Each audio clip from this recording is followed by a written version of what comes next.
I want to thank you for joining us again in our study of the book of Isaiah.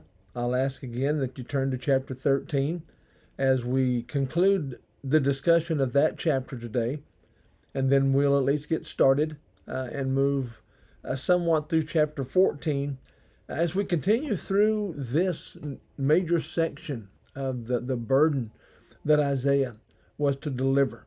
The difficulties, the enemies of God's people are all going to go down in that sense. And so we will continue there. Let's back up just a little bit and see what we've seen here in chapter 13 so far. First of all, in verses 1 through 5, we saw that the armies of the Lord were gathered. A reference there, of course, to the heathen nations that God used to bring about his will. Remember that he did indeed use these pagan heathen nations, but in no way did he condone them in their religion or their approach. He simply used them in a providential sense regarding the decisions they made as he worked out his plan to deal with his people, but also to deal and to give consequences to those who also, in other ways, violated his will. Then in verses 6 through 16, we saw the concept of the day of the Lord. We emphasize that it's important for us to remember and reflect on days of judgment. For example, the flood, a horrific scene through which only 8 people were counted as righteous and avoided that overall judgment, that destruction of the world. We remember the concepts of Sodom and Gomorrah. And they're being punished for their wickedness. And these have gone down through the years as reminders that consequences can be harsh as it relates to God. There is that side of the judgment. There is that aspect of his holiness that has to be satisfied, and wrath is a portion of that. And it does us all well to remember that. Remember that the day of the Lord was not a chronological type thing. It wasn't specifically dealing with time. Rather, it was dealing with the reality of these things. Babylon was going to go down. It was a reality. It was already set, though it's more than 100 years in the future when it was going to occur. Today, we're going to complete looking at the destruction of Babylon. That's in verses 17 through 22 of chapter 13. We're also going to look at chapters 14, verses 1 and 2, as it relates to God's compassion on his people. We're going to make a note there as to when the ultimate fulfillment was of what he said. And then if we have time, we'll look at God's taunt of Babylon in chapter 14, verses 3 through 23. Just a preview of what we'll be looking at then in coming lessons as we move ahead. Chapter 14, verses 24 through 27 is God's judgment, his oracle against Assyria. And then in chapter 14, verses 26 through 32, it's the oracle against Philistia. And then chapters 15 and 16 will deal with oracles against Moab. So it will really help us to understand what's being addressed here when we can remember how God's people were affected by all of these people. And basically, they're going to be getting their comeuppance. God is going to punish them, though he used them at various times.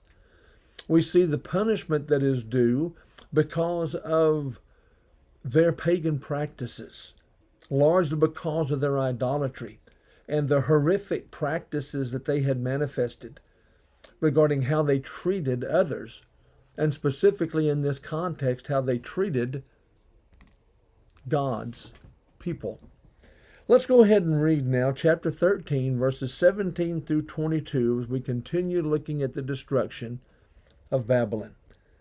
Behold, I will stir up the Medes against them, who will not regard silver, and as for gold, they will not delight in it. Also, their bows will dash the young men to pieces, and they will have no pity on the fruit of the womb. Their eye will not spare children. And Babylon, the glory of kingdoms, the beauty of the Chaldeans' pride, will be as when God overthrew Sodom and Gomorrah. It will never be inhabited, nor will it be settled from generation to generation, nor will the Arabian pitch tents there, nor will the shepherds make their sheepfolds there. But wild beasts of the desert will lie there, and their houses will be full of owls. Ostriches will dwell there, and wild goats will caper there. The hyenas will howl in their citadels, and jackals in their pleasant places. Her time is near to come, and her days will not be prolonged. So as we're looking here at the destruction of Babylon, historically we know that it's the Medo-Persians that are destined to bring them down. It was indeed a Medo-Persian alliance. Remember that the Medo-Persians had allied themselves with Babylon at some time in the past in their stand against Assyria. And now these Medo-Persians are going to step up. Let's go back into Daniel 2 for just a moment. When you look at Daniel chapter 2 and the dream that Nebuchadnezzar had, Assyria had been overthrown by the time that Daniel, Shadrach, Meshach, and Abednego and others had gone into Babylonian captivity. That first wave was 606 BC. But when you look at, again, that vision of that warrior that was comprised of the different metals there in chapter 2, Babylon was the first. As Daniel said, you, Nebuchadnezzar, are this head of gold. But the second one was Medo-Persia. The chest was of silver. And that typified the Medo-Persians. Alexander the Great was the third, Rome was the fourth of the four world powers that are discussed in that chapter. So now we're about to move from Babylon into Medo-Persia. Though it's well into the future, though it's more than a century ahead, we see things that fall in place just as God indicated they would. To deny that God was involved in history, to deny the power of predictive prophecy, is to deny powerful evidence of the inspiration of Scripture. Here we have Isaiah writing about 740 BC, describing events that were going to take place about 150 years or more later as it relates to Medo-Persia, bringing down Babylon. The Medes again were allies with Babylon when Assyria was defeated in 612 BC. Later, Cyrus of Persia subdued them. That was about 539 BC when they fell. Remember, the decree of Cyrus in 536 BC is what resulted in the remnant being brought back into the land. All that was also part of what we see happening here as is being addressed regarding what's going to happen when Babylon falls. You see, their foreign policy is going to die with them. Assyria, Babylon had a very similar foreign policy as to what they did with people they conquered, taking them out of the land and putting others back in. Cyrus, Medo-Persia, is going to reverse that. God's going to use that reversal of foreign policy to help bring the remnant back, to help finance the remnant going back and rebuilding the temple, reinstituting the law, and having the walls around the city fortified again. That describes the works of Zerubbabel, Ezra, and Nehemiah in the three returns from Babylonian captivity. Note again how often Sodom and Gomorrah are remembered with no explanation. Everybody knew what happened to Sodom and Gomorrah. It's a wasteland.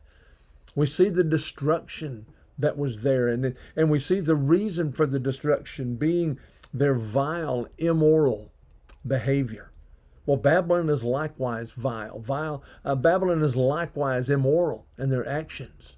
They were almost inhumane in their treating of other people. And all of that is going to come back around now. And as we saw the description through the end here of chapter 13, we see language that's very harsh. Women and children are not going to be spared in the things that are going to happen. That's what we see there in verse 18. The Medes are going to have no pity on Babylon. Those who do not manifest mercy and pity do not deserve mercy and pity in return. And oftentimes that's all people understand in relation to the message that was to come across. The word pity here refers to a deep love, and usually it's a love of a superior for an inferior. It's rooted in some kind of bond between the two. In their cruelty, Israel and Babylon's enemies would have no pity or compassion on them because of the way they treated others. Then in verses 19 through 22, as we move toward the end of the chapter, Babylon is going to become like Sodom and Gomorrah. Let's realize that there's very figurative language being used there. The inhabited, in essence, refers to the fact that Babylon will never be that kind of power again. There are people living in that area today. It is inhabited. It's not just a bare rock in regard to those things. But after God destroyed them, they became illustrations for wickedness and total destruction. We've already talked about the flood and people looking back and remembering on the flood, and that being characteristic of a message that God sent to mankind. Evil will be destroyed. When you look at Sodom and Gomorrah, it's remembered by those in the future, and looking back on it, seeing God's holiness and seeing God's wrath and seeing all of it being self-inflicted in their choice to violate God's will. And now in this same sense, we can add Babylon as a third in this list of what we're looking at in this context. Babylon will be remembered as those who are going down. Babylon will be remembered as proof positive that great military facilities and great military capabilities deliver no one. That great wall around the city of Nineveh, 3 chariots could run side by side around the top of it. That wall did not stop the Medo-Persians. It didn't keep them from defeating Babylon, as God prophesied that it would happen. Rome was one of the more powerful world leaders. And they corrupted from inside, but they went down. All of these people were subject to the will of God, and therefore they were subject to the wrath of God whenever they chose to violate his will and mistreat other people. To this day, it's an area that it has never been to this day what it was in that day. Well, now we're going to kind of have a change of pace. We're going to tap the brakes here for a minute. And in chapter 14, verses 1 and 2, we're going to see God's compassion on his people. Let's go ahead and read that together. Isaiah chapter 14, verses 1 and 2. For the Lord will have mercy on Jacob and will still choose Israel and settle them in their own land. The strangers will be joined with them, and they will cling to the house of Jacob. Then people will take them and bring them to their place, and the house of Israel will possess them for servants and maids in the land of the Lord. They will take them captive, whose captives they were, and rule over their oppressors. I want to challenge us. I want us to be very careful here to hesitate to make a literal application of what's being said here about the remnant, Judah, bringing people in as slaves there. That was never seen where Gentiles were seen in that way. I'm getting ahead of myself. When you look at the words that are placed here, when you look at this context, this shows a close connection between the punishment of the wicked and the redemption of the faithful. When you look and see what's going to occur, Judah is going to go down. The remnant is still just a prospect here. The remnant is just still, it's a blip in the future. A couple of 100 years from this point. Excuse me, as a matter of fact, Cyrus signed his decree to bring the remnant back into the land 200 years after it was prophesied that would be the case. So you see that's still yet in the future. It may be beyond the lifetime of many people that are living at this point. There are going to be people born who are going to just see it as a promise. But it's given here as an assurance. So in this sense, tying this together, it almost seems like verses 1 and 2 of chapter 14 are out of place, or maybe just plugged in there.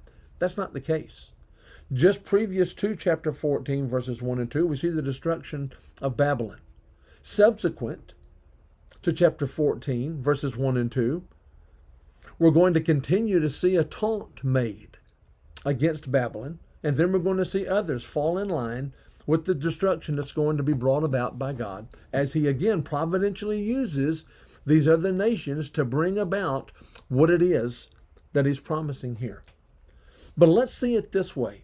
You've got Babylon being shown to fall. You've got God going to be taunting Babylon here in just a little bit. But in this small section, in these two verses, we basically see hope being provided for God's people. And it's the same God that's doing them all. It's not a different God that punishes Babylon and helps his people. It's various attributes of the same God. If people choose to violate God's will, then they deserve the wrath that is to come as consequences of that rejection of God and the mistreatment of God's people. But on the flip side of that, if we would hold to God's will, if they would honor God, if they would give their devotion to the holy God, their commitment to the holy God, then they're going to be blessed. Let's also remember that running behind the scenes through all of this is that there's still a promise that needs to be fulfilled. We've talked about it numerous times, but I want to just kind of bring it in for just a minute here again. Remember in Genesis 49:10, there's a promise that the scepter shall not depart from Judah until Shiloh comes. We see that being messianic. We step back further into Genesis chapter 12. We see three promises made, a nation promise, a land promise, and a seed promise. By the time we're looking here at Isaiah, the nation promise had been fulfilled in Egypt. The land promise had been fulfilled under the leadership of Joshua, but the seed promise was still coming. So here's a message. This was a message, remember, go all the way back to chapter 7. And notice what is said there to Ahaz, and the fact that he should have been consoled in the reality that God's not through yet. He's still in the line of David. That kingdom is going to stay in the line of David as it moves through. Let's remember it here. Messiah is still coming. And it's going to be through Judah that Messiah is going to come. Yes, it's still a long way off. We're still looking, we're looking at events here being described. If you look at the remnant coming back, it was 500 years plus before the Messiah comes to this world. But the message that it's still in God's mind, the message that God is still working on it, should be a comforting message during this time as it relates to their situation. Oh, it would be so easy to give up. It would be so easy for Judah, Israel included, to see themselves being thrown away to pagan kings. Israel into Assyria, Judah into Babylon, and seeing that as the end. Well, it was the end of their national distinction, something forever changed because of their sin. But the seed, the spiritual aspects never did change. When Israel and Judah are used later, it's never going to be in a national sense again. That's one of the consequences of their actions. But it doesn't mean that God has thrown them away. And it doesn't mean that there's still not promises to come if they'll come back and remain faithful. And that's what we see regarding the remnant. Now, there's three words here that express assurance for God's people.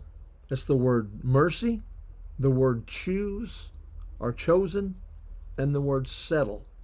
So let's look at those just a little bit. First of all, mercy suggests the feeling that people should have for each other as human beings.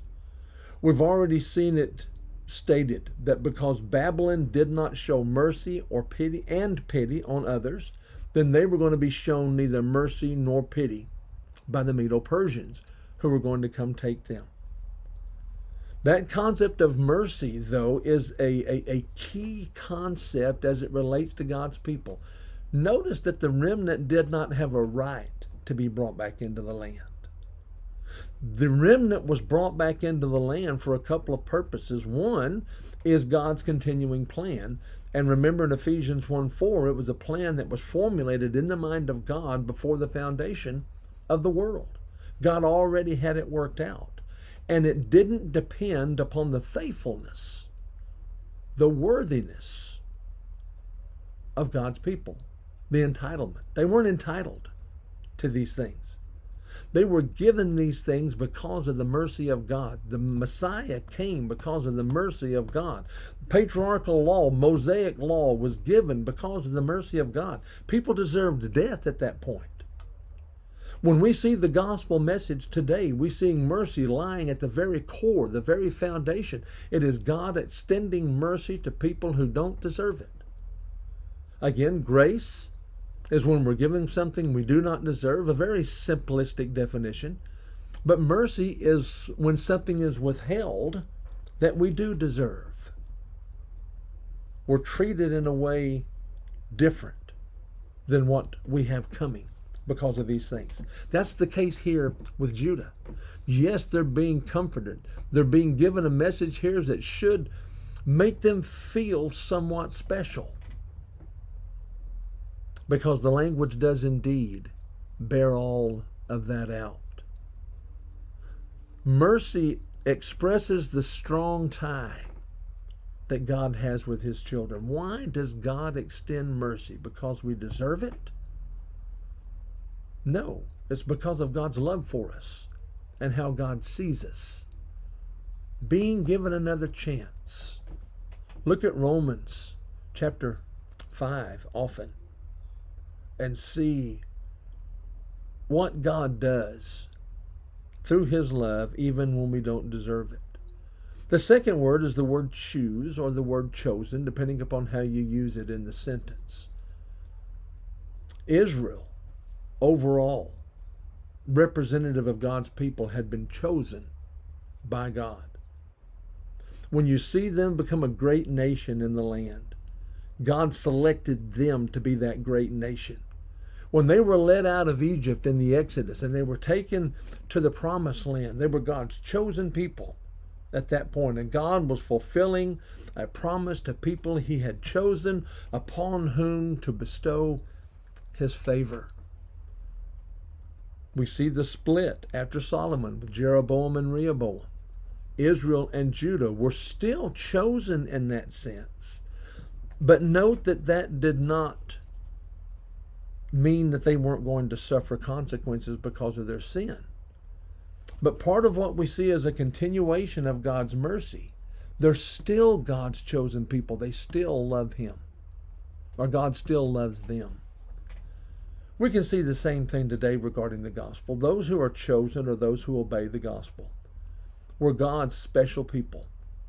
He's chosen us to be in a relationship with him. But when you look at passages such as 1 Corinthians chapter 5, there was a young man there who was apparently sleeping with his stepmother. You got the young man being at fault. You got the congregation being at fault for not doing anything. And the congregation was told to withdraw fellowship from this man, to exercise discipline regarding this young man, but realize it was for much more than just punishment. It was done to bring him back. God was providing a way through his mercy to bring him back. And it worked. Because when we look at 2 Corinthians, the congregation is now told to bring this young man back in. He's repented. He's being brought back into favor. As John said the other day, Matthew 23:37 is one of my favorite passages, because it shows Jesus wanting to bring people back, but they don't do so. They refuse it. How often I wanted to gather his children together as a hen gathers her chicks under her wings, but you weren't willing. Sad, sad passage indeed, but it doesn't negate the mercy, the love, and the choosing of God. And then thirdly, the word settle can refer to causing someone to rest. When God's people were brought up out of Egypt, they were taken to the promised land and they were given rest. In that sense, they settled in that land. God settled them in that land through the leadership of Joshua and through the conquest of those around them. The concept of settled there relates to them finding rest. And who's being spoken of here? It's Judah that's being spoken of as finding rest. Motyer, a commentator on the book of Isaiah, said that this is a traditional expression for home and security. What is going to initially happen with the remnant? They're going back home. What happens when the walls around the city are completed? They're given security. But it's much more than just a physical aspect of the two. It's a spiritual aspect of the two. God's chosen people are now back where they need to be, and they need to be about what they need to be doing. And that's being faithful to God and His will. Now, there are those who struggle with exactly what point this is discussing. We've got about 4 minutes, and let me see if I can get this in here. In one sense, you can very clearly see this referring to the remnant that is to come back into the land. And we see the events unfold where these things happened exactly. God used Medo-Persia to bring down Babylon. That brought God's people under control of the Medo-Persian Empire. Let's remember that representatives of both Israel and Judah. Israel had been carried into Assyrian captivity.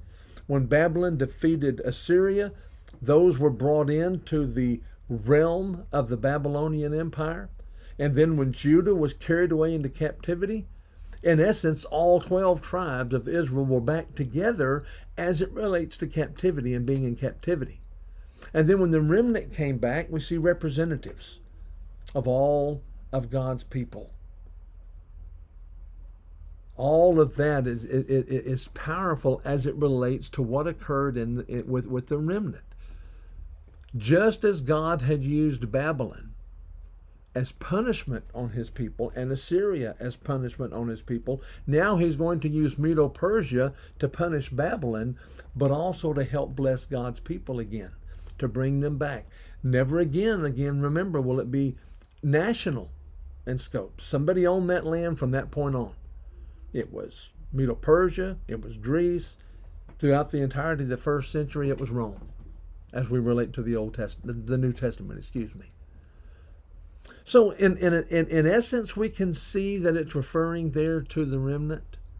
But I think there's something far deeper, because there's some details of this that we cannot take literally, because the remnant never did own Gentile slaves as it goes there.